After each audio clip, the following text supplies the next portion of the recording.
এৰাম নিগিৰহিয়া কলিক ধৰ্ম কৰ ক্ষা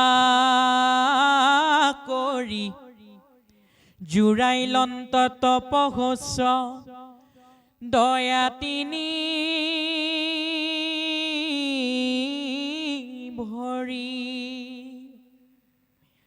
এৰাম পৃথিৱীক কৰিলন্ত আশ্বাসনিপতি নকৰিবা ভয় তুমি মা বসুমতী। পৰীক্ষিতে কলিক থাকিবলৈ স্থান দিয়াৰ পাছতে পুনশ্চবাৰ উভতি আহিছে সেই শুক্ল বৃষভটো অৰ্থাৎ ধৰ্ম আৰু গাই গৰুজনী অৰ্থাৎ ধৰিত্ৰী মাতৃৰ কাষলৈ আৰু আহি কি কৰিছে জুৰাইলন্ত তপহস্য দয়া তিনি ভৰি। কলিয়ে যিহেতু পূৰ্বতে ধৰ্মৰ সত্যশস্য দয়া তপ এই চাৰি ভৰিৰ ভিতৰত তিনিখন ভৰি ভাঙিছিল তপ শস্য আৰু দয়া।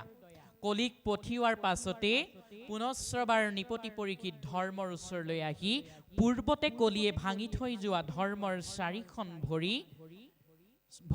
চাৰিখন ভৰিৰ ভিতৰত তিনিখন ভৰি পুনশ্চবাৰ লগ লগাই দিছেহি আৰু কি কৰিছে পৃথিৱীক কৰিলন্ত আশ্বাস নিপতি নকৰিবা ভয় তুমি মা বসুমতী।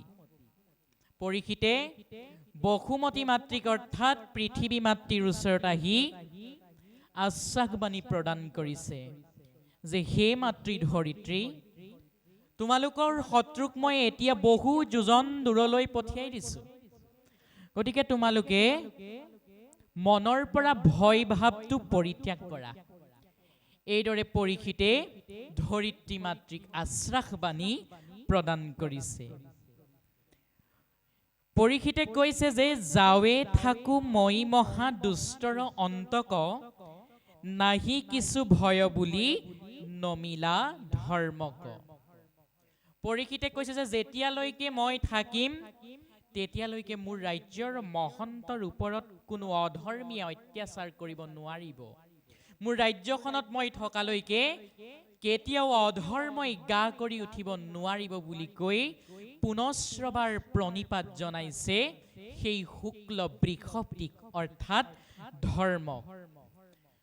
পৰীক্ষিতে ধৰ্ম আৰু ধৰিত্ৰী মাতৃক প্ৰণাম জনাই কি কৰিছে পৃথিৱীক নমস্কাৰ কৰিলা নৃপতি চলি গইলা পাছে নিজ মন্দিৰ কপতি। ধৰ্ম আৰু ধৰিত্ৰী মাতৃক প্ৰণিপাত জনাই পৰীক্ষিত নৃপতিয়ে নিজৰ গৃহলৈ অৰ্থাৎ ৰাজপ্ৰসাদলৈ উভতি আহিছে। পৰীক্ষিত যোৱাৰ পাছতে সেই শুক্ল বৃষভটো অৰ্থাৎ ধৰ্ম আৰু ধৰিত্ৰী মাতৃয়ে কথোপকথন কৰিছে পৰীক্ষিতৰ ওপৰত কি বুলি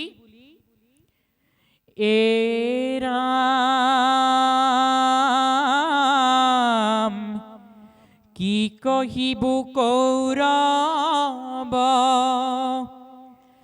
ৰাজাৰ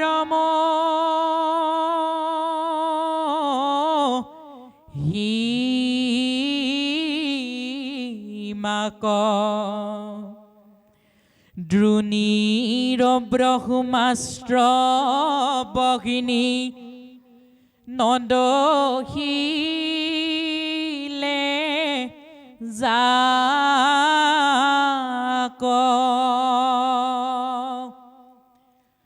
গৰ্ভ ৰাখিলন্ত গৰ্ভত প্ৰবেশিভ গবন্ত পৰীক্ষিত সমান নাহিকে ভাগ্যৱন্ত।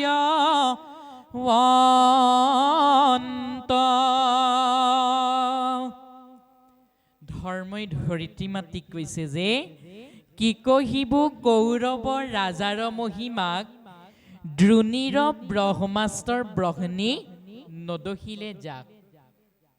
কৌৰৱসকলৰ বিষয়েনো কি কম, যিজনা নৃপতি পৰীক্ষিত মাতৃৰ গৰ্ভত থাকোঁতে দ্ৰোণীৰ ব্ৰহ্মাস্ত্ৰয়ো যাক দাহিত কৰিব নোৱাৰিলে, সেই দ্ৰোণীৰ ব্ৰহ্মাস্ত্ৰৰ বহ্নিৰ পৰা ৰক্ষা কৰিবলৈ স্বয়ং যদুপতি ঈশ্বৰ কৃষ্ণই গৰ্ভতে নৃপতি পৰীক্ষিতক সুদৰ্শন চক্ৰৰ জৰিয়তে ৰক্ষণাবেক্ষণ কৰিলে, সেইজন পৰম বৈষ্ণৱ নৃপতি পৰীক্ষিতৰ সমান ভাগ্যৱন্ত আৰু কোনোবা আছে জানো বুলি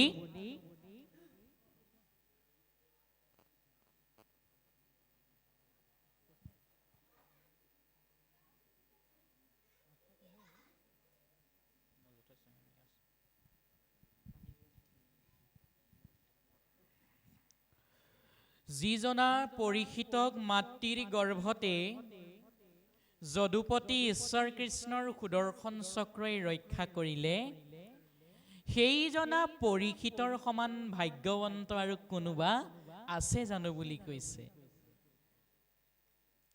তাৰ পাছতে কৈছে যে কৃষ্ণত অৰ্পিয়া চিত্ৰ হিতু মহাক্ষয়, তক্ষকে দংশন্তে যাৰ নুপজিল ভয়। যদুপতি ঈশ্বৰ কৃষ্ণৰ চৰণত নিজৰ মনটো সমৰ্পিত কৰি দিয়া সেইজনা পৰীক্ষিতৰ সমান ভাগ্যৱন্ত কোনোবা আছে জানো, যিজনা পৰীক্ষিতক তক্ষক নাগে দংশন কৰিব বুলি জানিও তক্ষকে দংশন কৰোঁতেও যাৰ মনত তিলমানো ভয় নুপজিলে, সেইজনা পৰীক্ষিতৰ সমান ভাগ্যৱন্ত আৰু কোনো নাই বুলি কৈছে। যিজনা পৰীক্ষিতে কৃষ্ণ মূৰ্তি শ্ৰুতি আদি ধৰি আহিয়াত ত্ৰেজিলন্ত শোকহিছে শৰীৰ গংগাত। যিজনা পৰীক্ষিতে মাধৱৰ প্ৰতিমূৰ্তিক নিজৰ হৃদয়ত হৃদয়ংগম কৰি যিজনা শোকহিস্যই নিজৰ শৰীৰটো গংগাত ধাৱমিত কৰি দিছিল, সেইজনা পৰীক্ষিতৰ সমান ভাগ্যৱন্ত আৰু কোনোবা আছে জানো বুলি ধৰ্মই ধৰিত্ৰী মাতৃক প্ৰশ্ন কৰিছে। এ ৰাম পুছিলাহা যেন পৰি হৃত্যৰ চৰিত্ৰ, কহিলো সকলে কৃষ্ণ কথায়ে সন্নিত। আউৰ আত কিবা মই কহিবু বিস্তৰ, এহি মাত্ৰ কৰ্তব্য যা নিবা মনুষ্যৰ।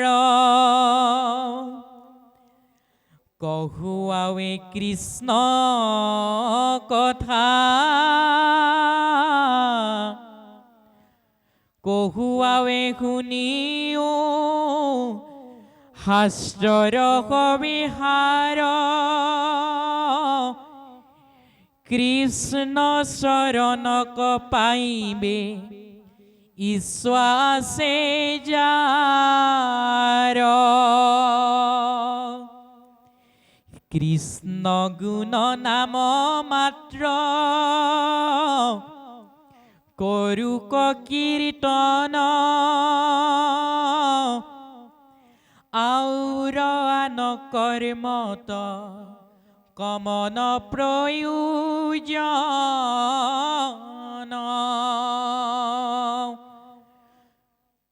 গুৰু ভগৱান শুকদেৱে শৌনক ঋষিকে প্ৰমুখ্য কৰি 28 সহস্ৰাধিক ঋষিমুনিৰ আগত বৈষ্ণৱ ৰজা পৰীক্ষিতৰ গুণবিলাক বৰ্ণনা কৰি আছিল। গুৰু ভগৱান শুকদেৱে কৈছে যে পুছিলাহা যেন পৰীক্ষিতৰ চৰিত্ৰ, কহিলো সকলে কৃষ্ণৰ কথাই সন্নিত। তোমালোকে মোক নৃপতি পৰীক্ষিতৰ গুণবিলাকৰ বিষয়ে সুধিলা আৰু মই কৃষ্ণ কথাৰ সান্নিধ্য লগাই সেইজনা বৈষ্ণৱ ৰজা পৰীক্ষিতৰ বিষয়ে তোমালোকৰ আগত অৱগত কৰিলো। কহুৱাৱে শুনিও শাস্ত্ৰৰ সবে সাৰ, কৃষ্ণৰ চৰণক পাইবে ইচ্ছা আছে যাৰ। আমি সমস্তজনে ভাৰতবৰ্ষত মনুষ্য হিচাপে জন্ম লাভ কৰিছো। এই মনুষ্য দেহ লাভ কৰি ঈশ্বৰ কৃষ্ণক আমি পাবৰ বাবে আমাৰ পৰম কৃপালু গুৰু মহাপুৰুষ শ্ৰীমন্ত শংকৰদেৱ আৰু তেৰাৰ প্ৰপন্ন শিষ্য দ্বিতীয় জনা গুৰু মাধৱ পুৰুষে আমাৰ সমস্ত জনৰ মাজতে তেওঁলোকে বিৰচিত কৰি আমাৰ মাজত দি থৈ গৈছে বিভিন্ন ধৰ্মীয় পুথি। সেই ধৰ্মীয় পুথিবিলাকত যদুপতি ঈশ্বৰ কৃষ্ণৰ গুণবিলাক পুংখানুপুংখ ৰূপেৰে বৰ্ণিত কৰা আছে। আৰু মনুষ্য জন্ম পাই কলিযুগত জন্মগ্ৰহণ কৰি আমি যদি গুৰুজনাই দেখাই দিয়া পন্থটোক আশ্ৰয় নকৰি যদুপতিৰ চৰণত ভক্তি নকৰোঁ, তেনেহ'লে এই দেহ ধৰা কোনো সাৰ্থক নহ'ব বুলি সুন্দৰকৈ আমাক সমস্তক ভাগৱত শাস্ত্ৰই দেখুৱাই দিছে। কৈছে যে ভগৱন্তৰ গুণনাম হৈছে মৃত সঞ্জীৱনী। পদচন্দৰ শেষৰ ফালে উল্লেখ কৰিছে, কি বুলি উল্লেখ কৰিছে যে এ ৰাম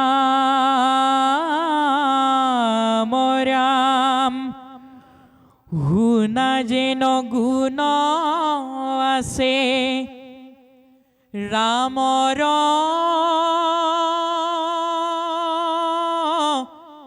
নামত, উচ্চাৰণতে উপজে ৰম পুণ্যযত।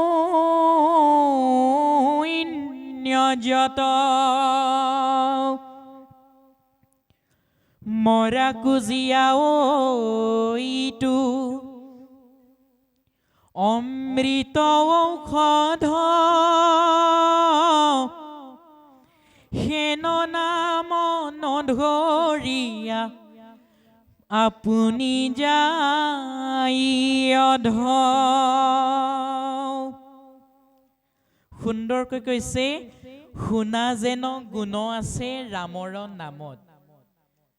ভগৱন্ত ৰামৰ নামত ইমানেই পৰম গুণ আছে, যিজনাৰ নাম কলিৰ যুগত এবাৰ মাত্ৰ স্মৰণ কৰিলেই পাপীতকৈও পাপীজনে অধৰ্মীতকৈও অধৰ্মীজনে পৰম পদ লাভ কৰিব পাৰে। তাৰ প্ৰমাণ মহাপুৰুষ গুৰুজনাই দশম স্কন্ধৰ বেদস্তুতিৰ মাধ্যমেৰে আমাৰ সমস্তজনক দেখুৱাই দিছে। বেদস্তুতিৰ পদত সৰ্বপ্ৰথম সুন্দৰকে উল্লেখ কৰা আছে যে মাধৱৰ কৃপা যিজনৰ ওপৰত বৰষিব সেইজন অন্ধ হলেও নিজৰ অন্তৰাত্মাৰ দৃষ্টিৰে দেখা পাব। খুৰা ব্যক্তিজনেও পৰ্বত আলংঘিত কৰিব পাৰিব। আমাৰ আগৰ ব্যাখ্যাচাৰ্য প্ৰভুজনাই বৰ সুন্দৰকৈ কৈ গৈছিল, তথাপিতো আমি পদত ওলাইছে যেতিয়া নেকি আলোচনা কৰিছো। খুৰা ব্যক্তিজনেও পৰ্বত আলংঘন কৰিব পাৰিব, অন্ধ ব্যক্তিজনেও স্বচক্ষুৰে দেখা পাব, সেইজনা মাধৱৰ কৃপা দৃষ্টি পৰিলে। বেদস্তুতিত পদত সুন্দৰকৈ লিখা আছে, কি বুলি লিখা আছে? যাৰ দয়া বলে খুৰা পৰ্বতে চৰাৱে, অ মুখে ৰব নাহি যাৰ, হিউ কবি হুৱে হেনয় পৰমানন্দ বন্ধু মাধৱ কৰা কৃপা বাপ কৃষ্ণ মই অজ্ঞান নিক কৈছে যে যাৰ দয়া বলে খুৰা পৰ্বতে চৰাৱে মুখে ৰব নাহি যাৰ শিউ কবি হুৱে হেনয় পৰমানন্দ বন্দু মাধৱক কৰা কৃপা বাপ কৃষ্ণ মই অজ্ঞানিক যিজনাৰ কৃপা দৃষ্টি পৰিলে অন্ধ ব্যক্তিজনে স্বচক্ষুৰে দেখা পায় খুৰা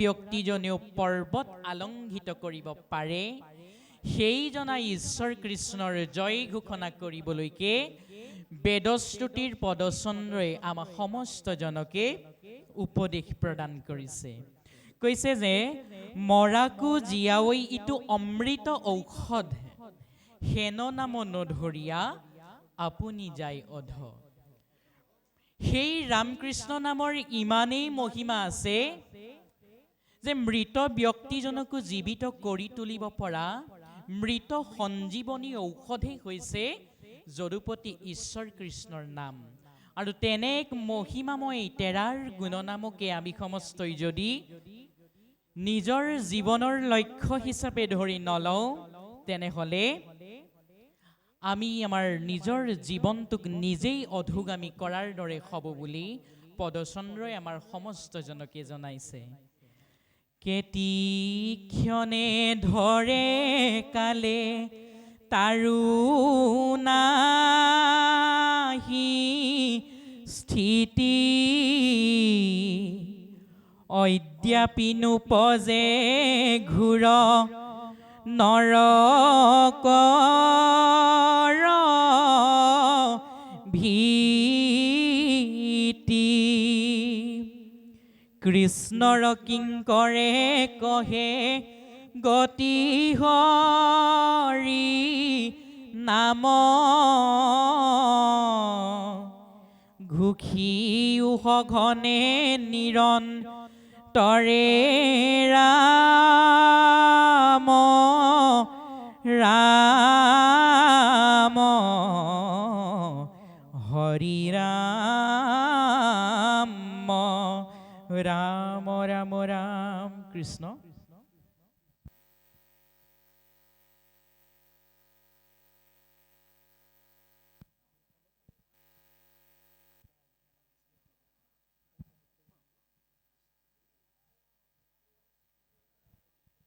গতিকে আমি সমস্তজনে ভাৰতবৰ্ষত 84 লক্ষবাৰ বিভিন্ন যোনিত জন্মগ্ৰহণ কৰি আহি মনুষ্য জন্ম পাইছো তাৰ এটা সমাধান বিষ্ণু পুৰাণত সুন্দৰকৈ দিয়া আছে আমি যে 84 লক্ষবাৰ কোনবিলাক যোনিত জন্মগ্ৰহণ কৰিছো স্থবিৰ যোনিত গছলতা আদিত আমি 20 লাখ বাৰ জন্মগ্ৰহণ কৰিছো জলজ যোনিত মাছ কাছ আদিত 9 লাখ বাৰ কৃমিজ যোনিত পোক পৰুৱা আদিত 11 লাখ বাৰ পখুৰ যোনিত বাঘ সিংহ গৰু মহ আদিত 30 লাখ বাৰ চৰাইৰ যোনিত 10 লাখ বাৰ আৰু বান্দৰৰ যোনিত আমি 4 লাখ বাৰ জন্মগ্ৰহণ কৰি আহি আজিৰ এই সন্ধিক্ষণত মনুষ্য জন্ম পাইছো মনুষ্য জন্ম পাই যদিহে আমি হৰিক ভজনা নকৰো তেনেহলে অৱশ্যে কইবা ভাই তৰু তৃণশিলা যেতিয়ালৈকে আমাৰ এই শৰীৰটোৰ প্ৰত্যেকটি অংগ সক্ষমিত হৈ থাকিব তেতিয়ালৈকে মাধৱৰ সেৱাত আমাৰ প্ৰত্যেকটি অংগকে আমি দি দিব লাগিব সমৰ্পিত কৰি দিব লাগিব যদিহে আমি সমৰ্পিত কৰি নিদিওঁ তেনেহলে আমাৰ মহাপুৰুষ গুৰুজনে আমাৰ সমস্তজনক সুন্দৰকৈ কৈছে কি বুলি কৈছে কৰ্ণ দুই থাকন্তে নুশুনিলো হৰিৰ কথা দুই গোটা গৰ্ত ভাৰ বহিলো মিছা কাণ দুখন দিছিল তেৰাৰ গুণনাম শুনিবৰ বাবে শ্ৰৱণ কৰিবৰ বাবে কিন্তু আমি নুশুনিলো তেনেহলে দুটা গাত ভাৰ বৈ থকাৰ দৰে হল বুলি মহাপুৰুষে আমাক দেখুৱাই গৈছে মহাপুৰুষ গুৰুজনাই আকৌ কৈছে কি বুলি কৈছে এ ৰাম জিভা মূৰ থাকন্তে নলৈলো ৰাম যাদুৰীৰ জিভা যেন আচকুন কাম। এই জিভাখন দিছিল ৰাম নাম ল'বলৈ, আমি নললো।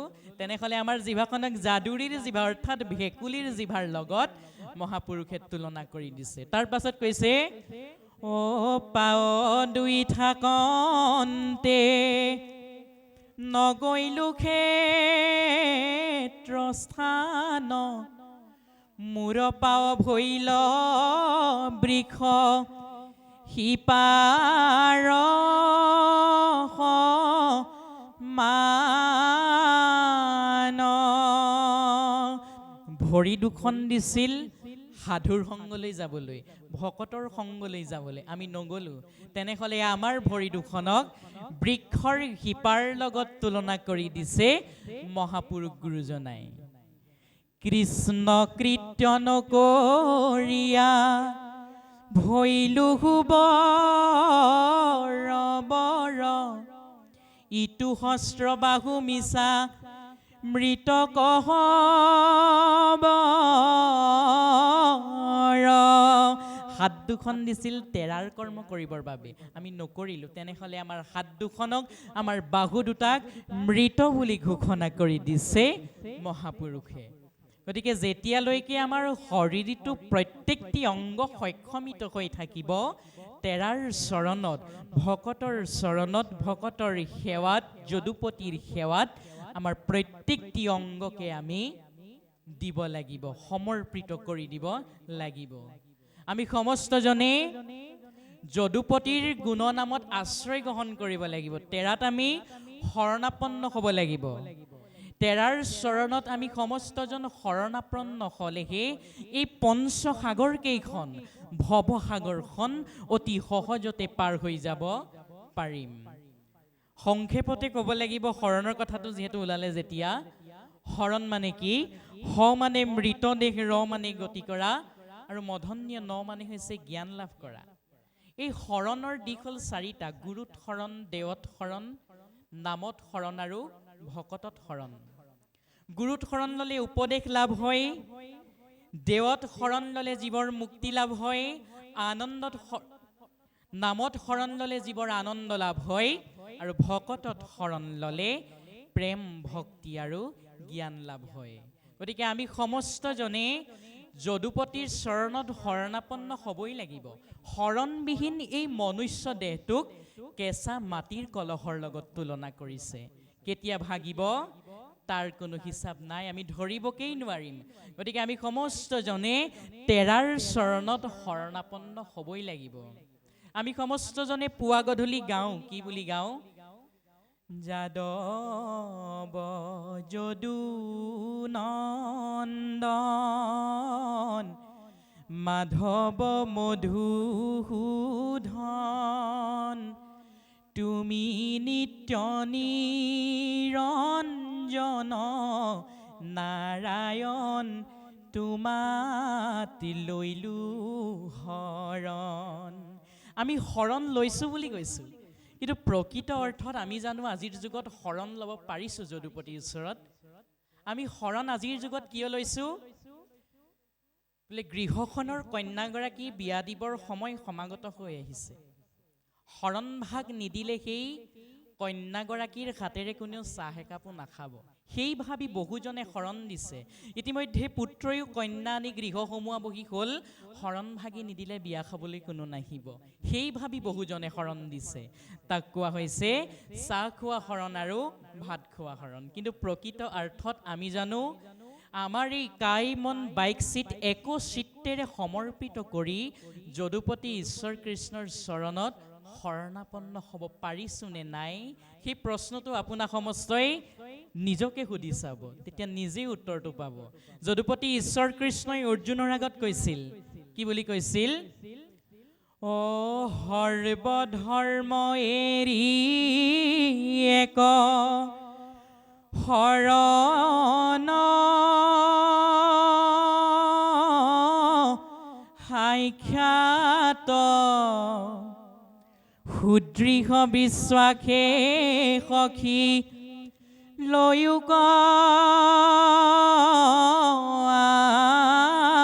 মাত ও নকৰিবা ভয় সখী কৰোঁ অংগীকাৰ সমস্ত পাপত মই কৰিব উদ্ধাৰ সৰ্বধৰ্ম এৰি এক শৰণ সাক্ষাৎ যদুপতি ঈশ্বৰ কৃষ্ণই অৰ্জুনক কৈছে যে হে অৰ্জুন তুমি একত শৰণ লোৱা তুমি মোৰ ওচৰত শৰণাপন্ন হোৱা অৰ্জুন আৰু হে সখী অৰ্জুন তুমি মোৰ ওচৰত শৰণাপন্ন হৈ মোৰ চৰণত সমৰ্পিত কৰি যি কৰ্মই নকৰা সেই কৰ্মত হোৱা মহাপাপৰ পৰা মই তোমাক মুক্তি প্ৰদান কৰিম অৰ্জুন হে বাপাই সমস্ত আমি সমস্তজনেও যি কৰ্মই নকৰোঁ সদায় যদুপতি ঈশ্বৰ কৃষ্ণৰ চৰণত সমৰ্পিত কৰিব লাগিব সেই জনা ঈশ্বৰ কৃষ্ণক পাবৰ বাবে ভকত আৰু ভকতিহে একমাত্ৰ পন্থ যদুপতি ঈশ্বৰক বিচাৰি পাবলৈ হ'লে আমি প্ৰত্যেকজনে আজিৰ দৰে সাধুৰ সংগলৈ মহন্তৰ সংগলৈ আহিব লাগিব য'ত যদুপতি ঈশ্বৰ কৃষ্ণৰ গুণনাম তেৰাৰ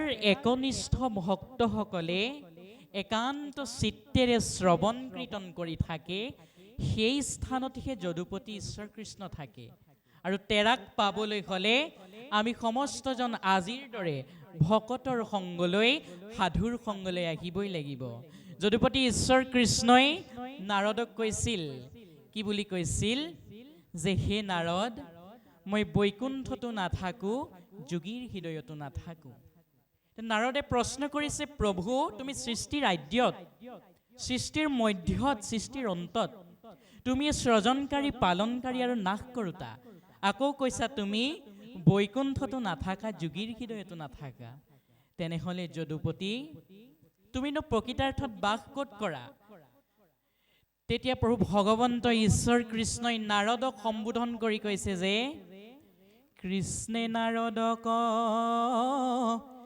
আছিলা কৈ বৈকুণ্ঠত মই নথাকোৰৈ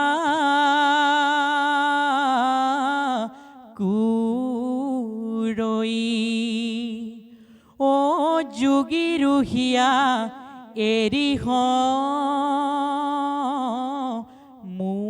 মুদাই ভকতত থাকো মই কীৰ্তন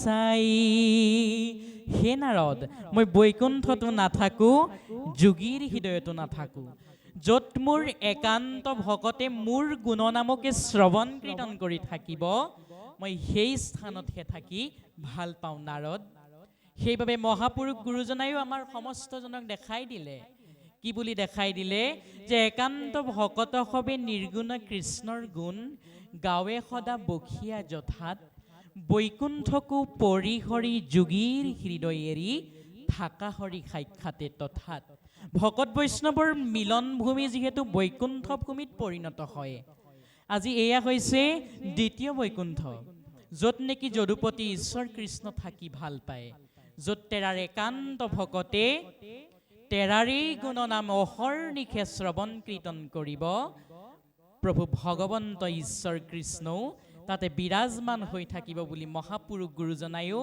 আমাৰ সমস্তজনকে দেখুৱাই দিছে তেৰাক পাবৰ বাবে মহাপুৰুষে আমাৰ মাজত 9 বিধ ভক্তি দি গৈছে অৰ্থাৎ 9টা ৰাস্তাৰ সন্ধান দি থৈ গৈছে যাৰ বিষয়ে আপোনালোক প্ৰত্যেকজনেই জ্ঞাত এই 9টা ৰাস্তা কি শ্ৰৱণ কীৰ্তন স্মৰণ অৰ্চন বন্দন পদসেৱন দাস্য সখিত্য আৰু আত্মনিবেদন এই 9টা পন্থৰ ভিতৰত যিকোনো এটা পন্থকো যদি আমি আশ্ৰয় কৰি যদুপতিক ভক্তি কৰোঁ তেনেহলে নিশ্চয়কৈ আমি তেৰাক পাম যদিও বা গুৰুজনাই 9টা পন্থ আমাৰ মাজত দিলে তাৰ ভিতৰতো কিন্তু দুটা পন্থক শ্ৰেষ্ঠ হিচাপে দেখুৱাই থৈ গ'ল সেই পন্থ দুটা কি যদ্যপি ভকতি নব বিধমা ধবৰ শ্ৰৱণ কীৰ্তন তাত মহাশ্ৰেষ্ঠ তৰ অৰ্চন বন্দন ধ্যান সমস্ততে হৰি যশ কীৰ্তনতে তুষ্ট সুন্তম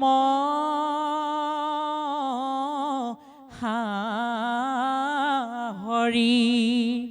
যদিও বা ৯বিধ পন্থৰ যিকোনো এবিধক আশ্ৰয় কৰিলেও তেৰাক পায়, তথাপিতো কিন্তু সহজ ৰাস্তা হৈছে শ্ৰৱণ আৰু কীৰ্তন। কেৱল মাত্ৰ তেৰাৰ গুণনাম একান্ত চিত্তে শ্ৰৱণ কীৰ্তন কৰিলেই এই বৃশ্চায়নৰ যুগত অৰ্থাৎ কলি যুগত অতি সহজতে আমি মহাপুৰুষ প্ৰভু ভগৱন্ত ঈশ্বৰ কৃষ্ণক সাক্ষাতে দৰ্শন পাব পাৰিম। কিন্তু আমাৰ এই কলি যুগত দেখা যায়, আপোনাৰ সমস্তে বেয়া নাপাব কথাটো কোৱাৰ বাবে, যে এইটো হৈছে বহুত ব্যস্ত যুগ। আজিৰ এই ব্যস্তৰ সন্ধিখনত বহুজনে কি কৰে, গুৰু গৃহভাগ আছে কিন্তু গুৰু গৃহভাগত তলা মাৰি থৈ দিয়ে। কোনোজনে পুৱা গধূলি ঈশ্বৰ উপাসনা নকৰে, কিন্তু এটা সময়ত ঈশ্বৰলৈ মনত পৰে। কোনখিনি সময়ত? যিখিনি সময়ত ঘৰখনৰ পুত্ৰজনেই হওক বা কন্যাগৰাকীয়ে হওক এই মেট্ৰিক পৰীক্ষাৰ দিয়াৰ সময় সমাগত হয়, সেইখিনি সময়ত বহু ব্যস্ত হ'লেও অলপমান হ'লেও সময় উলিয়াই কি কৰে, গুৰু গৃহভাগত বন্তি এগছ প্ৰজ্বলিত কৰে। বহুজনে কি কৰে, সৰু সৰু ল'ৰা ছোৱালী কেইটামান মাতি আনি পায়স অকণমান বা বুট কেইটামান খাবলৈ দি ঈশ্বৰক ভালৰি লগায়। সেইটো কিমান শুদ্ধ কথা আমি ক'ব নোৱাৰিম, আৰু আপোনা সমস্তৰ ফালে কৰে নে নকৰে সেই ব্যৱস্থাটো আমি নাজানো। কিন্তু কিছুমান সমাজত সেই দিনটোত সেই ঈশ্বৰ কৃষ্ণলৈ মনত পৰে। ঈশ্বৰ কৃষ্ণলৈ আৰু এটা সময়ত মনত পৰে, যেতিয়া এজন ব্যক্তিৰ মৃত্যুৰ সন্ধিক্ষণ কাষ চাপি আহে, তেতিয়া যদুপতি ঈশ্বৰ কৃষ্ণলৈ মনত পৰে। উজুতি খালেহে তেৰালৈ মনত পৰে। আগৰ সময়খিনিত যদুপতি ঈশ্বৰ কৃষ্ণলৈ কাৰো মনত নপৰে। যদিহে আমি এই কৰ্মটোকে কৰি আহিছোঁ, তেতিয়াহ'লে তেৰাক আমি কেতিয়াও বিচাৰি নাপাম।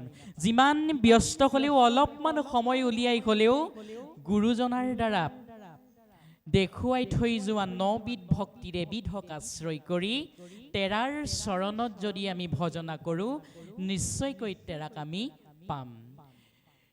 কিন্তু ভক্তিক বিশেষকৈ দুটা ভাগত ভাগ কৰা হৈছে, সগুণ ভক্তি আৰু নিগুণ ভক্তি। এতিয়া কথা হৈছে, ঈশ্বৰক পাবলৈ আমি সগুণ ভক্তিৰ আশ্ৰয় ল'ব লাগিবনে নিগুণ ভক্তিৰ আশ্ৰয় ল'ব লাগিব? তৃতীয় স্কন্ধ ভাগৱতত কপিল ঈশ্বৰে আইমাতৃ দেৱাহুতিৰ আগত সুন্দৰকৈ ভক্তি যুগত এই বিষয়টো পুংখানুপুংখ ৰূপেৰে বৰ্ণনা কৰিছে দেৱাহুতিয়ে কপিল ঈশ্বৰে, যে কেনেদৰে ভক্তি কৰিলে যদুপতি ঈশ্বৰ কৃষ্ণক পাম, সগুণ ভক্তি কৰিলে পাম নে নিগুণ ভক্তি কৰিলে পাম। এতিয়া আপোনাসবে ধৰি লওক, আপুনি কিনাৰৰ ওচৰৰ গাঁওখনলৈ গৈছিল বা কাষৰ গৃহখনলৈ গৈছিল, তেওঁলোকৰ ঘৰৰ বাপজনাৰ সৈতে আপোনাৰ কিবা এটা মনোমালিন্য ঘটিলে, আপোনাক অলপমান লাজ দিলে, বেয়াকে ক'লে, আপুনি গৃহলৈ সকলো সহি সামৰি গুচি আহিলে। গৃহত আহি যদুপতিক কৈছে যে প্ৰভু, তেওঁ যেনেকৈ মোক আজি অপমান কৰিলে, পাছলৈ যাতে তেওঁকো মই অপমান কৰাৰ এটা সুযোগ পাওঁ, সেই ভাৱটোলৈ যিজনে ঈশ্বৰক ভজনা কৰে তাক কোৱা হৈছে তামসিক ভক্তি বুলি। কৈছে যে পৰক মাৰিবে প্ৰতি ও মনত সংকল্প কৰে, দম্ভ বা মৎসৰ আতিশয়, এহি মতে ভক্তিমূত কৰিলে তামস হয়, ক্ৰোধ ভেদ তিনিতে আশ্ৰয়। পৰক মাৰিবে পতি, কাৰোবাক মাৰিবৰ বাবে, কাৰোবাৰ ওপৰত প্ৰতিশোধ পূৰণ কৰিবৰ বাবে মনত সংকল্প কৰে, মনত সংকল্প লয়, দৃঢ় হয়, দম্ভ বা মৎসৰ আতিশয়, অহংকাৰ আৰু পৰশ্ৰী কাতৰ ভাবে, সেইমতে ভক্তিমূত কৰিলে তামস হয়, ক্ৰোধ ভেদ তিনিতে আশ্ৰয়। যে প্ৰভু তেওঁ যেনেকৈ অপমান কৰিলে তেওঁকো যাতে অপমান কৰাৰ সুবিধাকণ পাওঁ, এই ভাৱ লৈ যিজনে ভক্তি কৰে সেই ভাৱটোক তামসিক ভক্তি বুলি সুন্দৰকৈ ৩য় স্কন্ধ ভাগৱতত লিখা আছে, আপোনাসবে চাব। তাৰ পাছত কৈছে, বিষয়ত কৰি আশা যশ বা ঐশ্বৰ্য চাৱে, প্ৰতিমাত মুহুক পূজয়, ত্ৰিনিও প্ৰকাৰে ইটো ৰাজস ভকতি মাত্ৰ, তজু আগে কহিলো নিশ্চয়। অৰ্থাৎ যিজনে ভগৱন্ত ঈশ্বৰ কৃষ্ণত কেৱল মাত্ৰ ধনং দেহি, বিদ্যাং দেহি, যশং দেহি, পুত্ৰং দেহি, অৰ্থাৎ ধন, বিদ্যা, যশ, গুণ এইবিলাক বিচাৰি যিজনে ঈশ্বৰ কৃষ্ণৰ চৰণত ভক্তি কৰি থাকিব, সেই ভাৱটোক কোৱা হৈছে ৰাজসিক ভক্তি। আমি সমস্তজনে ৰাজসিক ভক্তিৰ যোগেদি যদুপতিক পাম নে নাপাম সেইটো আপোনাক সমস্তজনে নিজেই নিজেই বিবেচনা কৰি চাব।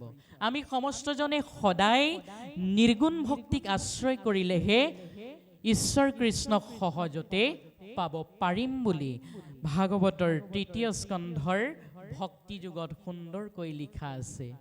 অ শুনিও ক সভাসদ ৩য় স্কন্ধৰ পদ, বুজিও ক ভক্তিৰ নিৰ্ণয়, সগুণ ভকতি যত কৰি তাংক পৰিহাৰ, নিগুণ কৰিওৱা শ্ৰয়, দেখা কেন কৃপা কৰি আপুনিক সন্ত হৰি, ভকতিক কৰি নানা ভাগ, এতেকে নিৰ্গুণ ভক্তি ধৰিও ক দৃঢ় কৰি, তেবে পাইবা ঈশ্বৰক লাগ। কৈছে যে একচিত্তেৰে নিৰ্গুণ ভক্তিৰ আশ্ৰয় লৈ তেৰাক ভজনা কৰিলেহে আমি সমস্তজনে তেৰাক পাম। আৰু আমাৰ মনৰ পৰা সগুণ ভক্তিক পৰিত্যাগ কৰি নিগুণ ভক্তিত আশ্ৰয় ল'বলৈ মহাপুৰুষ গুৰুজনাই আমাৰ সমস্তজনকে বাৰম্বাৰ উপদেশ প্ৰদান কৰিছে। তেনে ক্ষেত্ৰত যদি আমি সমস্তজনে সগুণ ভকতিকে আশ্ৰয় কৰি থাকোঁ, কেতিয়াও তেৰাক নাপাম। শুনিবলৈ বেয়া যদিও আমি ক'বই লাগিব, আজিৰ এই অনুষ্ঠান ভাগত বাপাই সমস্তই কিছুমানে হয়তো তেৰাৰ চৰণত বন্তি এগছি আগবঢ়াইছে, কিছুমানে শৰাই এভাগ অৰ্পণ কৰিছে। যদিহে তেৰাৰ চৰণত বন্তি গছি অৰ্পণ কৰোঁতে, শৰাই ভাগ অৰ্পণ কৰোঁতে যিসকলে প্ৰভু ভগৱন্তক কৈছে যে প্ৰভু মোৰ ল'ৰাটোৱে যাতে ভাল চাকৰি এটা পায়, মোৰ ছোৱালীজনীয়ে যাতে ভাল বৰ অৰ্থাৎ এজন দৰা পায়, এই ভাৱবিলাক লৈ যদিহে তেৰাৰ চৰণত আপোনা সমস্তই শৰাই এভাগ আগবঢ়াইছে, বন্তি এভাগ প্ৰজ্বলিত কৰিছে, সেয়াও ৰাজসিক ভক্তিৰেই গুণ, সগুণ ভক্তিৰেই গুণ। গতিকে সগুণ ভক্তিত যদি আমি আশ্ৰয় কৰি থাকোঁ, কেতিয়াও যদুপতি ঈশ্বৰ কৃষ্ণক আমি সমস্তজনে নাপাম। তাৰ এটা সুন্দৰ প্ৰমাণো আছে যে নিগুণ ভক্তিৰ আশ্ৰয় ল'লে তেৰাক সহজতে পোৱা যায়।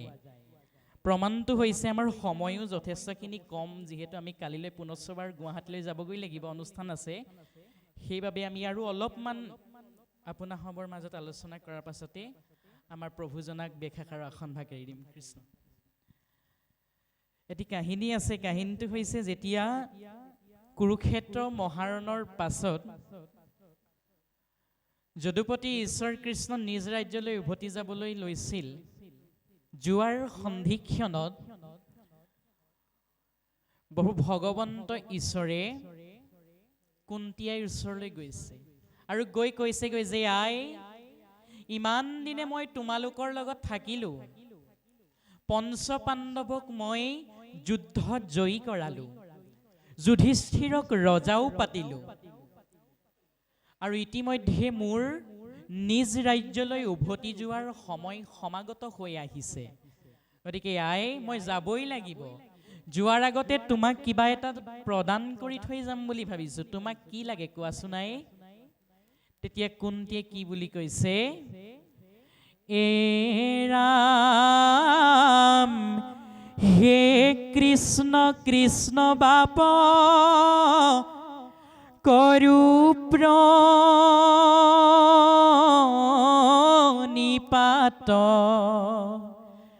পরম ঈশ্বর কৃষ্ণ জানিলু হাই খ্যাত। যে হে কৃষ্ণ কৃষ্ণ বাপক করু প্রণিপাত, পরম ঈশ্বর তুমি জানিলু সাক্ষাৎ। যে তুমি এই পরম ব্রহ্ম, যার আদিও নাই অন্তও নাই, সেইজন প্ৰভু ঈশ্বৰ তুমিয়েই। হে প্ৰভু, তুমি ইমান দিনে আমাৰ লগত থাকিলা, পঞ্চ পাণ্ডৱক চতক চৰায়ে যেনেকৈ নিজ পোৱালি ৰক্ষণাবেক্ষণ কৰে, তুমিও পঞ্চ পাণ্ডৱক ঠিক তেনেদৰেই ৰক্ষণাবেক্ষণ কৰিলা যদুপতি। কৈছে যে হে কৃষ্ণ কৃষ্ণ বাপ করু প্রণিপাত, পরম ঈশ্বর তুমি জানিলু সাক্ষাৎ। নানা বিপদত পুত্র হমে আছা তুমি, শতকে শিশুক যেন ঢাকি ৰাখে পাখি। শতক চৰায়ে যিদৰে নিজৰ পোৱালিটোক নিজৰ ডেউকাৰ তলত আশ্ৰয় দি ৰাখে, ঠিক তেনেদৰে তুমিও পঞ্চ পাণ্ডৱক ৰক্ষণাবেক্ষণ কৰিলা যদুপতি। দ্বাৰকালৈ যাম বুলি কৈছা, যোৱা, তাত মোৰ কোনো আপত্তি নাই, কিন্তু যোৱাৰ আগত মোক কিবা এটা দিম বুলি কৈছা, যদি দিয়া সেই বস্তু দিয়া। কি লাগে? হেহি হেহি আপদ আমাৰ ভীমত, তোমাক দেখিবে পাওঁ যিটো আপদ।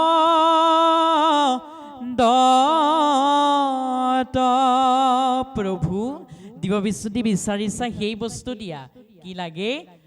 যত মানে সংসাৰৰ বিপদ আপদ বিলাক আছে, মোৰলৈ ঠেলি দিয়া। কাৰণ যেতিয়াই বিপদ আপদ এটা আহিব, প্ৰথম তোমালৈ মনত পৰিব, আৰু তোমালৈ মনত পৰাৰ লগে লগেই যাতে তোমাক দৰ্শন কৰিবলৈ পাওঁ, তুমি মোক এই বৰটোকে প্ৰদান কৰা যদুপতি।